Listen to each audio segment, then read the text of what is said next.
Ladies and gentlemen, please welcome Bill Gates. Okay, thanks. Thanks. Glad to see you. Thank you. Bill, thank you very much for coming back to CERAWeek. This is your third time, 2 times in person, 1 time virtually during the pandemic. What I understand what you've been doing is an energy transition tour of Texas. Maybe just tell us where you've been and what you've been looking at. Yeah, I'm learning a lot as I go out and see some of these projects that are scaling up. A lot of innovation that's gone on at the lab level, but the hard part is really building these plants. So I went to an Infinium plant, which is the world's first e-fuels plant taking hydrogen and CO2 to make fuels. Spent a lot of time with Occidental and their 1.5 subsidiary, which is about direct air capture.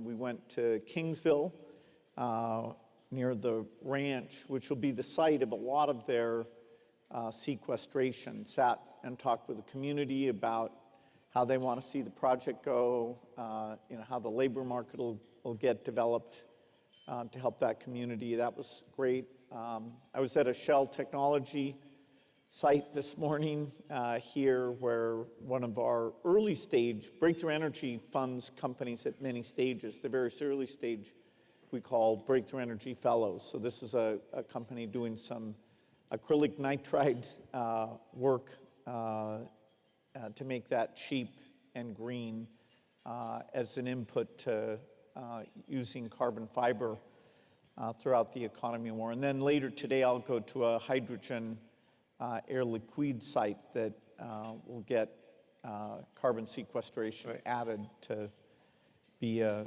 green hydrogen plant. So I think you start to see Texas as a energy transition state. Yeah, there are some irony in the fact that so many of the capabilities to embrace these new innovations are strongest here in Texas, whether it's the workforce, the permitting. I heard a couple of applause. Yeah, I'd say about.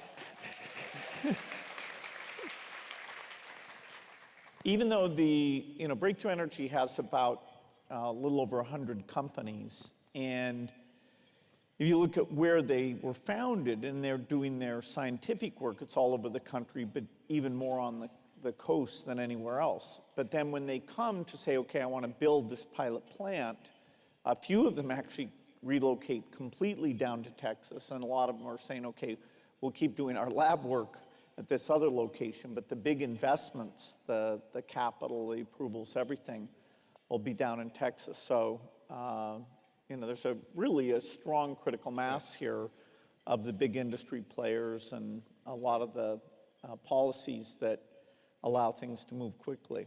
And so the Oxy direct air capture, that really goes back to an investment that you made originally in carbon engineering. That's right. 2 of the people who, around the year 2000, I enlisted to help educate me about climate were David Keith and Ken Caldera. And then David founded this direct air capture company, Carbon Engineering, and I was one of the people who helped finance that.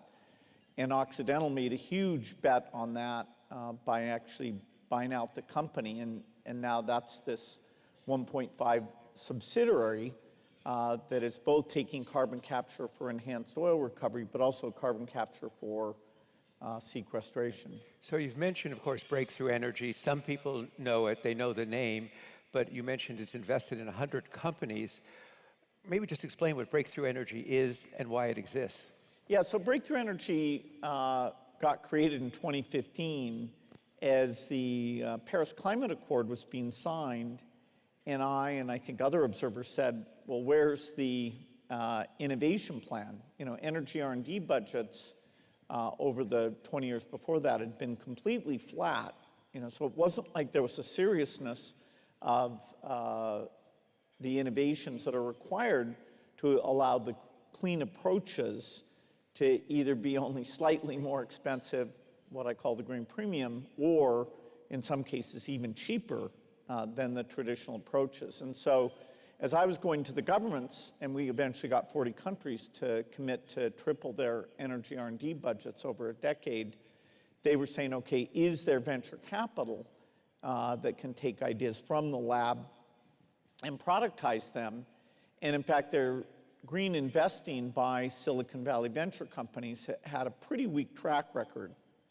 And so other than Coastal Ventures, most of them were kind of saying, nah, software's a lot easier. Yeah. Let's And quicker. a few, yeah, we're moving away. And so we said, okay, we will do a dedicated entity. Now, Breakthrough has its fellows for the early stage pre-investment stuff. It's got ventures. It's got a thing called Catalyst that works with people like Infinium to do scale projects. We have a policy group. We have a grid modeling group. So we're doing whatever we can to help with the energy transition. But the biggest piece, which is invested several billions of dollars, is that venture piece, where now we have over 100 companies, and we only invest in companies that, if they're successful, they alone could reduce 0.5% of global emissions. And so it's a very narrow remit, but of course it's across all the areas of emissions. It's, fusion, it's agriculture, transport, buildings, you name it, steel, cement. And at the time we created it, I called up a lot of wealthy investors for the first $1 billion. I think I called 28 people and 25 committed, and we had a $1 billion fund right away. I didn't know if there'd be good companies. I hired people like Eric Toon, Carmichael Roberts to run the partnership, and then Rody Godero from my office moved over as the executive partner. But we were surprised how many great companies showed up. Even in areas where the amount of IQ going into the field wasn't very strong over the last few decades, areas like steel and cement that were sort of viewed as fairly solved problems, because other than emissions, those are very refined processes. And now, in cement, we've got 4 companies, in steel, we have 2 companies, and, they look like, the proof will be as we scale them up, we look like they have a path to a zero green premium for both steel and cement. Right. So having done 100 companies gives you a pretty good spectrum of looking at what's working, what's not working. Is the energy transition, would you say, our definition of the conference here is a multidimensional energy transition. Is it going as fast as you thought, faster, not fast enough? How would you rate it? Well, it's really starting to move. That is, there's a lot of exciting technology, and a lot of the big companies are coming in. We saw it at COP28, the participation of the big companies, from all the industries, electricity, oil and gas, was very strong. And so given the pace, before of how much these things were changing, I think we're seeing that it's changing faster and we have good policy. That still probably won't achieve the most ambitious goals, which is to limit warming to 1.5 or 2 degrees. Just the scale of every country, every source of emission, where we're just at the beginning on many things. I mean, the steel industry today is 99% the traditional process. Right. And the first few plants will have very substantial green premiums associated with them. So what is it about government tax credits or buyers who are willing to help bootstrap those markets and commit to that offtake? Right. It is a very complicated thing. Both you and I know Václav Smil, who writes about the history of how hard it's been to build up sort of the physical infrastructure of the modern economy, and the idea that that's going to be largely replaced very quickly. He points out that it's easy, particularly if you're spoiled by working in the software industry, to think that can happen a lot faster than it really will. So, a heroic effort is beginning. I'm very excited about it, but we shouldn't underestimate how incredibly difficult it will be. And I was in a meeting today about the hydrogen hub here, and okay, what is the community benefit? What is the 45BV regulation look like? There's a lot of things that have to happen for these projects to go ahead. It's far, far more difficult than anything I worked on at Microsoft. Right. So deployment is really, getting deployment and scale is the challenge of it. Yeah, it's a huge problem, because if you asked a normal infrastructure investor, what their checklist is, when they look at a plant, they would say, do you know what it's going to cost to build this plant? Do you know how efficient it would be? Right. Do you know who's going to buy your output at what price? Every one of these things, our answer to those questions is no, we don't know. Right. We're still figuring this out. And so classic infrastructure investors, are not, this stuff, except for very few things like solar and wind, nothing's at the maturity level that you can do that. And so how do you cobble things together to get that learning curve going? We've proven it can be done with solar and wind and lithium-ion batteries, but now we have to do that, for green hydrogen and a dozen other things. Right. So on steel, you say you have 3 or 4 companies that are addressing. Two companies, both of whom, one of whom, Boston Metals, has got alliances with existing steel companies. The other one, Electra's, putting those together right now. And these are, new ways of making steel that over time actually can use different iron ores, more iron ores, and achieve economics even better than the steel we have today. So when you think about a transition, do you see it in an orderly way? Do you still have to maintain the existing energy system? Well, there's all sorts of sort of non-numeric things that people say about how quickly we can transition, or even some crazier things that are said about how we can just convince people not to use energy-intense inputs. And, so you have to live in a world where some people think it's so hard, they don't think it's worth trying. Some people think it's not important. Some people think you can change consumption. I mean, the number of unusual views and often sort of non-numeric views in the space, it just comes with the territory. Obviously, just look at the IEA numbers. This is a hydrocarbon-driven economy across all these areas of emissions, and the amount that we've dented that is rather modest, despite installing solar at a very, very good clip. As a percentage, it's still very, very small. EVs are very small.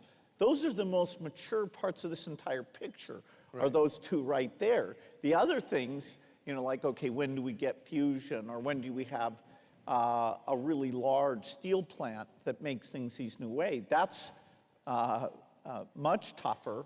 But the amount of IQ and interest and policy work, we've made easily 8 years of progress in those 8 years since 2015. Right.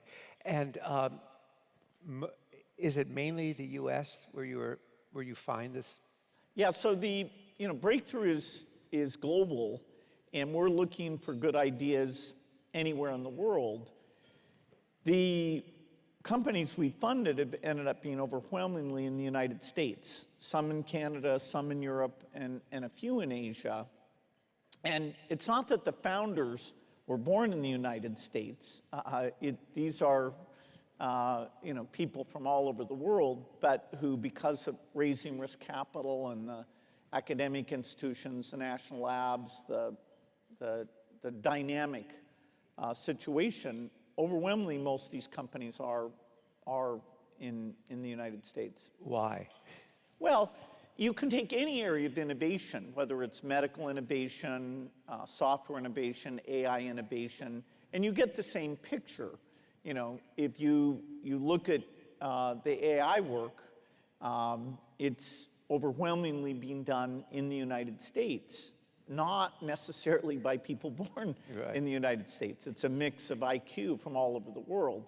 There aren't many countries where if you're the best at your field and you're considering leaving the country you were born in, what countries do you end up considering going to cluster with all the other world-class people who work in that area? And that's an advantage that the U.S. primarily, a little bit some other English-speaking countries, the U.S. has this advantage that the best in the world, whether it's the academic institutions, the companies, the ability to do startups, there's just this gigantic clustering. And it wasn't necessarily going to happen in energy, but as we look at it, it is very much the same as health breakthroughs or software breakthroughs. So you're thinking about nuclear and what you're doing on nuclear.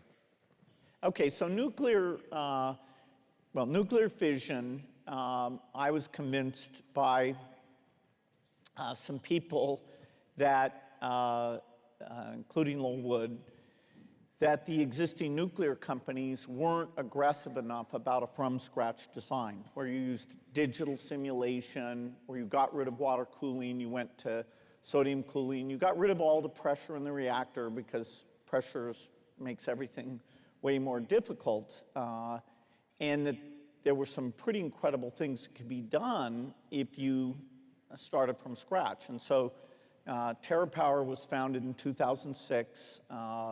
We're building our reactor, which is called Natrium, in Kemmerer, Wyoming. We'll file our... 2006, so it's a Yeah. long lead time. Yeah, nuclear takes a long time. I mean, we are a fast-moving nuclear company. Yeah. And we've been able to try out billions of designs through software simulation. So the way that our fuel works, the way that we shuffle, the way that we use a heat pool so we can output electricity over a 24-hour cycle, essentially whenever we want.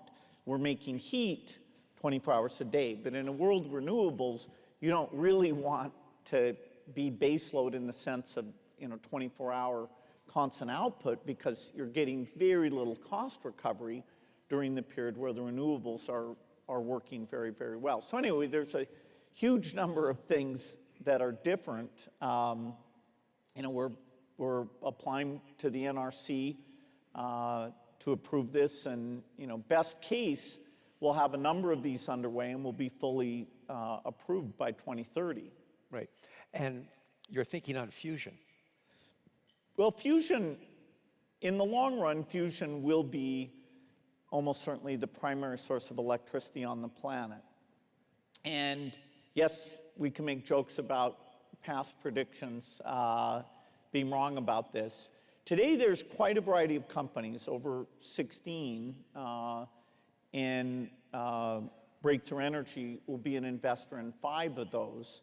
The best known and the one with the most earliest credible schedule is Commonwealth Fusion Systems, CFS, which was essentially spun out of MIT and started with their high power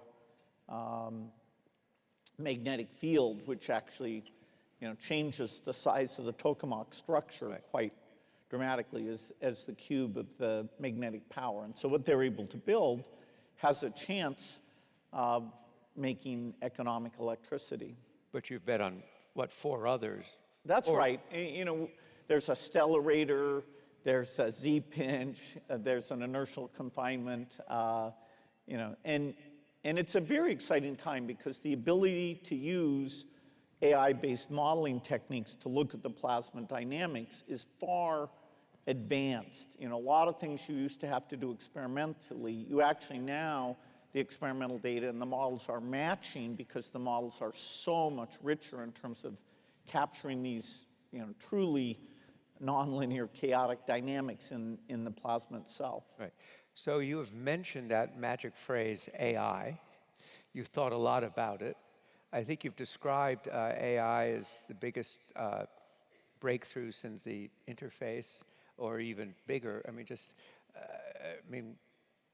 How do you look at it today and its impact? Or is it too soon to know? Well, the term AI, is applied to sort of any cutting edge thing. So up until 2 or 3 years ago, AI was doing a mind-blowingly good job of things like image recognition, speech recognition, and so it was a powerful tool.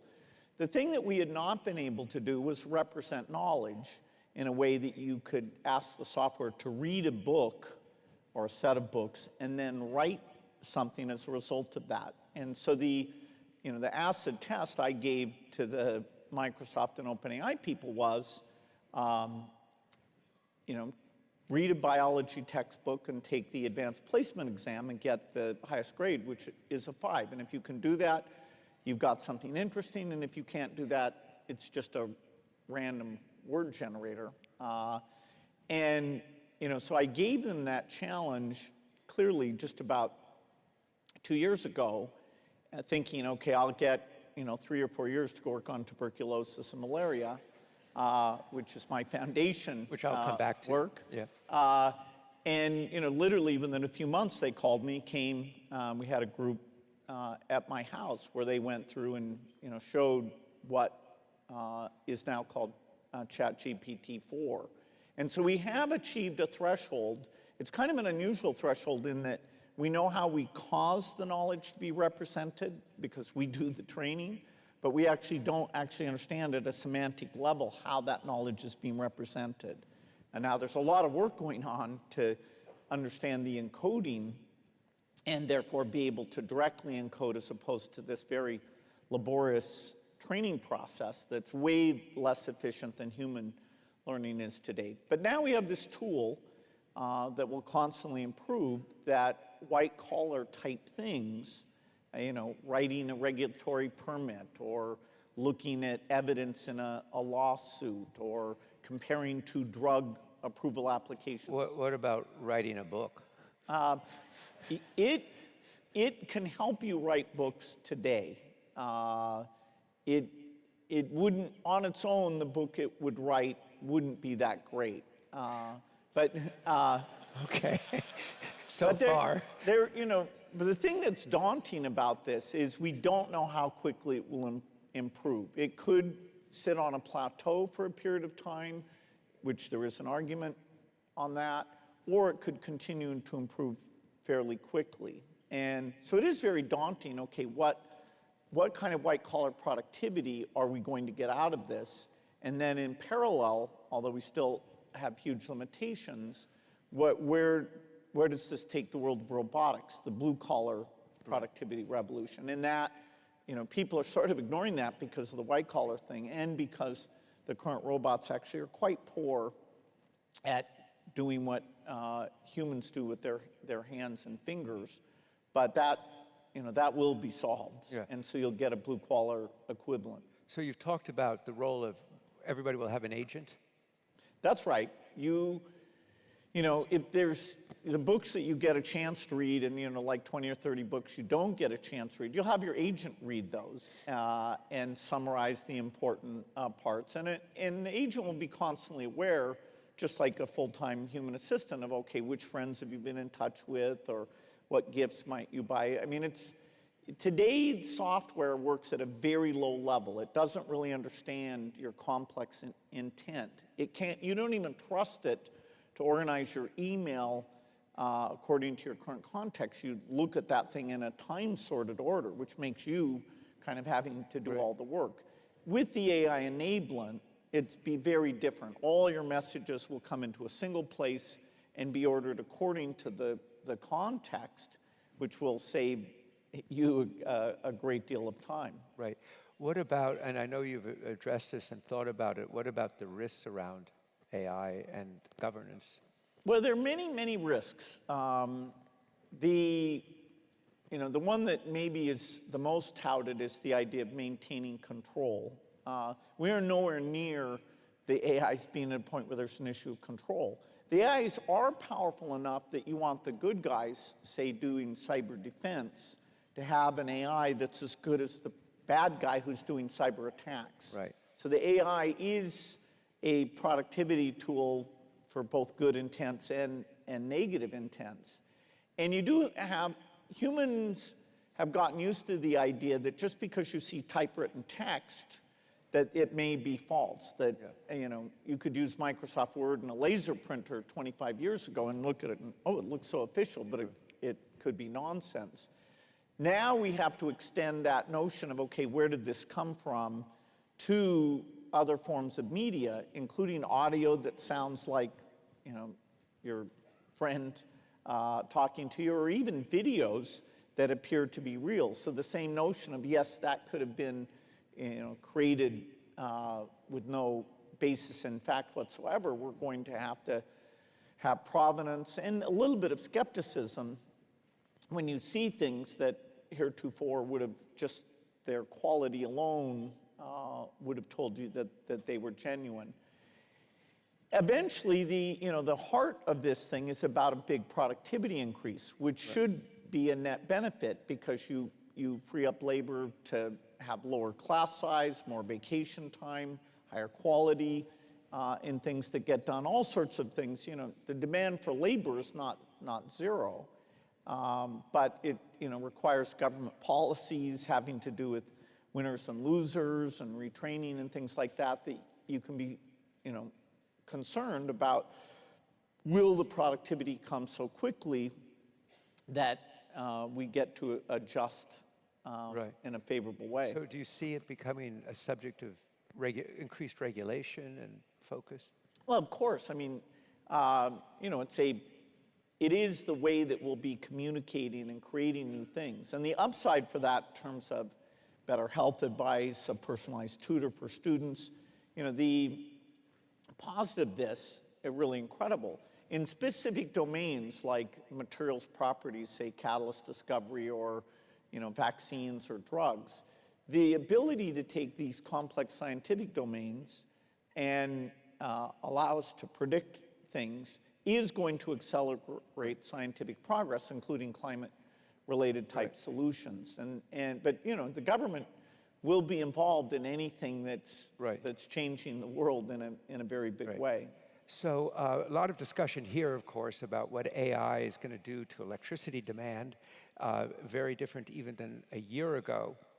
Your thoughts on that, and is it possible that AI itself will enable the demand to be modulated and managed? Well, AI, yes, all of our sort of grid modeling and management, these AI tools will come in and play a role. The current techniques require a lot of electricity. The way that cloud companies think about their data center, Google, Amazon, Microsoft, is it's just labeled according to its power requirement.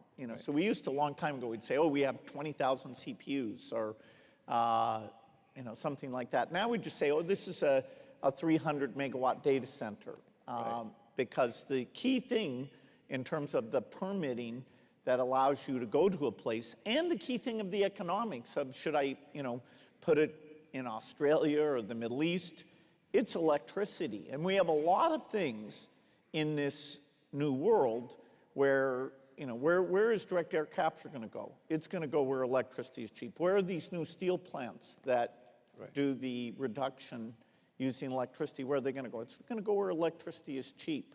Where's green hydrogen going to be made? It'll be made where electricity is cheap. And a lot of the downstream things like ammonia, why take the hydrogen a long distance? Why not put some of those things will be fairly proximate. So the price of electricity will be a very big deal.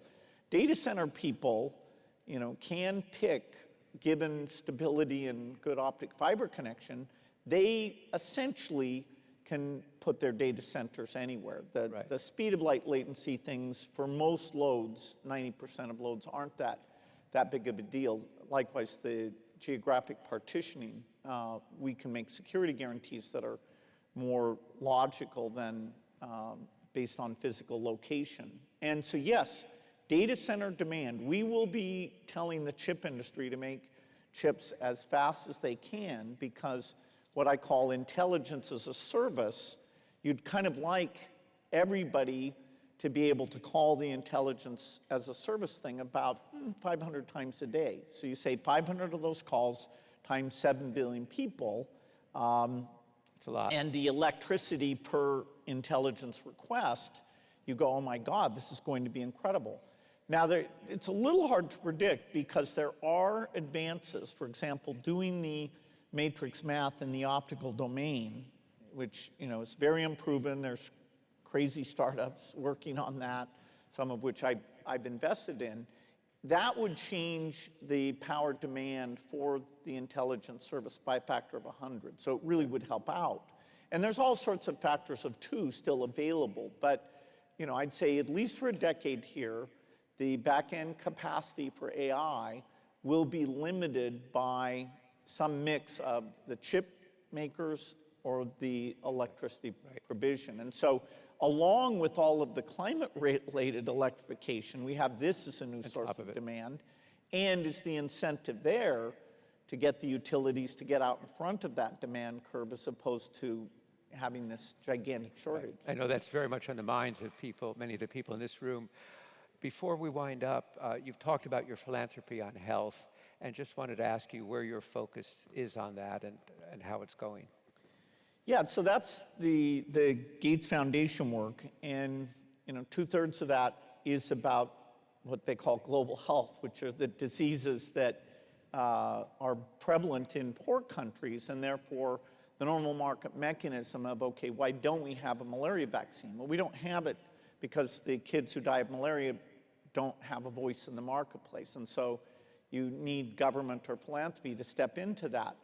The pace of improvement there is unbelievable. We've gone from 10 million kids dying every year under the age of 5, now down to below 5 million. And we have a clear path to cut it in half again over the next 10 years. And all of these upstream AI tools are extremely helpful to us. The next generation of vaccines, understanding the microbiome. I'd say the thing that may be most exciting right now, although we're going to make progress on all the diseases, is understanding malnutrition. The same kind of circuits that end up creating a problem of malnutrition are the same things we need to understand to solve overnutrition. And so overnutrition meaning obesity yes, okay. equals now we know. Okay, new phrase. And so we're partnering with these pharmaceutical companies where there is a mind-blowing market for obesity, as proven by GLP-1 type drugs. And if we can solve malnutrition, it's a gigantic thing, because the burden of malnutrition, you could argue, is worse than even the 5 million deaths, because you have 40% of kids from poor countries are malnourished. They never develop physically or mentally. And so these scientific frontiers of understanding, okay, what do you have to do to that diet? How do you do it in a very cheap way? In the next decade, that will get solved. Right. Please, everybody, join me in thanking Bill Gates for being with us today. Thank you. That was great. Let's walk out this way. The strategic program will begin shortly on levels 2 and 4 of the Hilton.